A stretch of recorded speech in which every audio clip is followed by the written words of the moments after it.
충분히 사랑했는가? 이 이야기는 1950년대 초 미국 매사추세츠 월트햄에 있는 작은 아파트에서 시작된다. 에디트 테일러는 자신이 그 도시에서 가장 행복한 여자라고 믿고 있었다. 그녀와 남편 리차드는 결혼한 지 23년이 지났지만 아직도 그녀는 남편이 방 안으로 걸어 들어올 때마다 가슴이 뛰는 것을 느낄 수 있었다. 리차드 역시 아내를 사랑하는 남자가 할 수 있는 모든 일을 했다. 정부 물자 창고의 직원으로 일하는 남편은 다른 도시로 출장을 가도 매일 밤 아내에게 편지를 보냈으며 어디를 방문하든 작은 선물들을 보내왔다. 1950년 2월 미국 정부가 새로운 물자 창고를 짓는 일본 오키나와로 리차드는 몇 달간 발령을 받았다.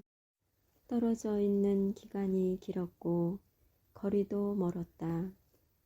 이번에는 아무런 선물도 오지 않았다. 에디트는 이해했다. 남편은 지금 오랫동안 꿈꿔온 자기 집 마련을 위해 열심히 저축을 하고 있는 중이었다. 외롭기만 한 여러 달이 느릿느릿 지나갔다. 이제쯤 돌아올까 하고 기다리고 있으면 리차드는 3주를 더 있어야 해. 한 달만 더 있어야 해. 2달은 더 걸릴 것 같아 하고 편지를 보냈다. 이제 그가 떠난 지도 1년이 흘렀다. 편지 오는 횟수도 점점 줄어들기 시작했다. 선물을 보내지 않는 것은 이해할 수 있었다.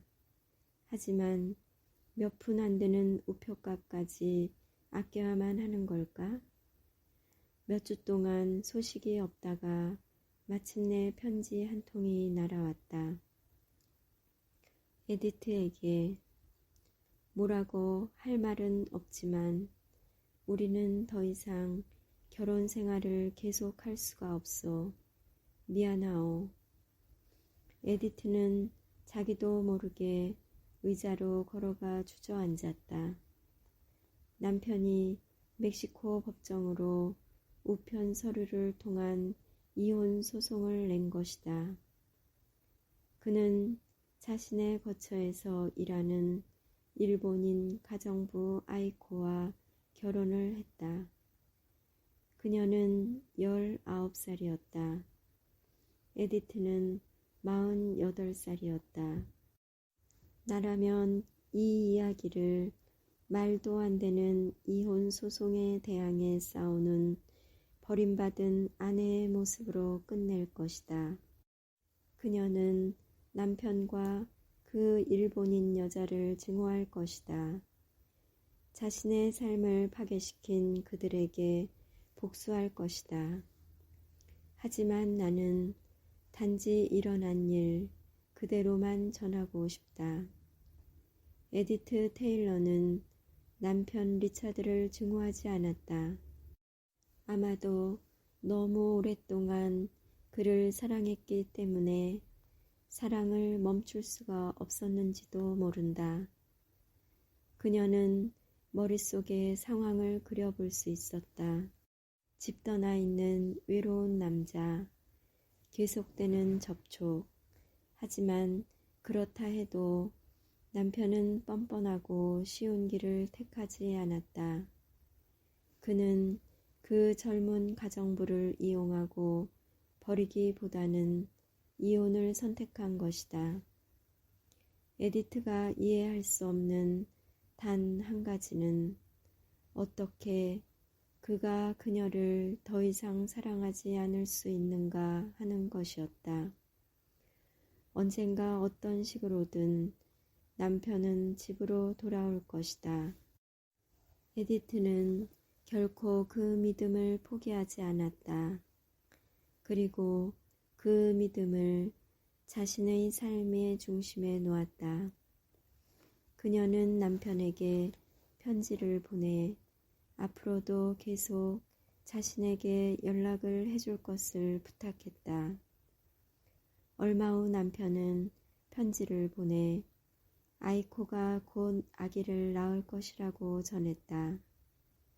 그들의 딸 마리아는 1951년에 태어났다.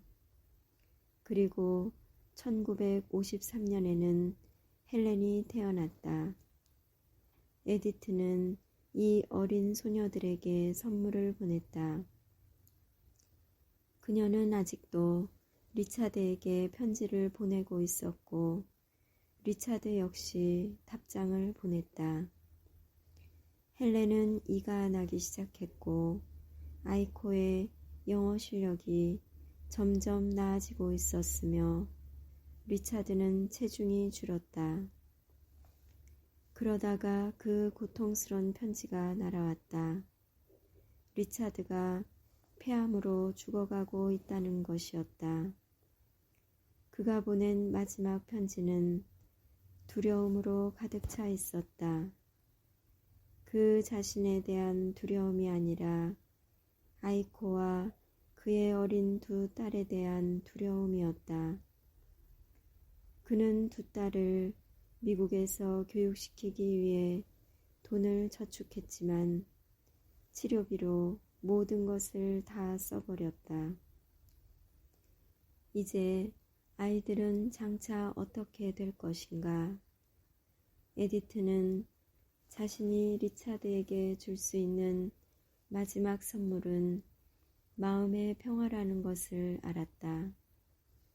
그녀는 곧바로 편지를 보내 아이코가 허락한다면 마리아와 헬렌을 미국 월트햄으로 데려와 그녀가 키우겠다고 말했다. 리차드가 세상을 떠나고 여러 달이 지나도 아이코는 아이들을 보내려고 하지 않았다. 그 아이들은 그녀의 모든 것이었다. 하지만 그녀가 아이들에게 줄 수 있는 것이 가난과 남의 집 식모살이와 절망밖에 무엇이 있겠는가. 1956년 11월 아이코는 친애하는 에디트 아줌마에게 아이들을 보냈다. 에디트는 54살 나이에 3살과 5살짜리 아이들을 키운다는 것이 어려우리라는 걸 알고 있었다. 그녀는 리차드가 죽고 난 뒤 아이들이 그나마 알고 있던 영어를 잊어버렸으리라는 것은 깨닫지 못했다. 하지만 어린 마리아와 헬렌은 빨리 배웠다. 아이들의 눈에서 차츰 두려움이 걷히기 시작했다. 얼굴에는 살이 올랐다. 그리고 에디트는 6해 만에 처음으로 직장이 끝나면 서둘러 집으로 돌아갔다. 음식을 만드는 일도 다시 즐거움이 되었다. 아이코가 보내는 편지는 점점 더 슬픔으로 채워져 있었다. 에디트 아주머니, 저는 이제 어떻게 하면 좋을까요? 마리아와 헬렌은 울지는 않는가요? 짧은 영어 실력이지만 에디트는 그 문장 속에서 아이코의 견딜 수 없는 외로움을 읽을 수 있었다. 그리고 에디트는 그 외로움이 어떤 것인지 알고 있었다. 그녀는 아이들의 엄마까지 이곳으로 데려와야 한다는 걸 알았다. 그녀는 힘든 결정을 내렸지만 아이코는 아직 일본 국적을 갖고 있었고 이민이 허용되려면 몇 년을 기다려야 할지 알 수 없었다. 에디트 테일러가 나에게 편지를 보내 도움을 요청한 것이 이 무렵이었다. 나는 내가 일하는 신문 칼럼에다 이 이야기를 실었다. 그리고 더 많은 사람들이 다른 신문과 잡지들에 이 이야기를 전했다. 각지에서 탄원서가 제출되고 마침내 1957년 8월 아이코 테일러는 미국에 들어오는 것이 허락되었다. 비행기가 뉴욕 국제공항에 도착하는 순간 에디트는 한순간 두려움에 사로잡혔다. 자신으로부터 남편을 빼앗아간 이 여자를 자기가 증오하게 되면 어떻게 할 것인가. 승객들이 다 내리고 맨 마지막으로 모습을 나타낸 사람은 너무도 마르고 체구가 작은 소녀 같은 여자였다. 에디트는 처음에 그녀가 어린아이인 줄로 착각할 정도였다. 아이코는 계단 난간을 붙잡고 내려올 생각도 않고 서 있었다. 에디트는 알았다.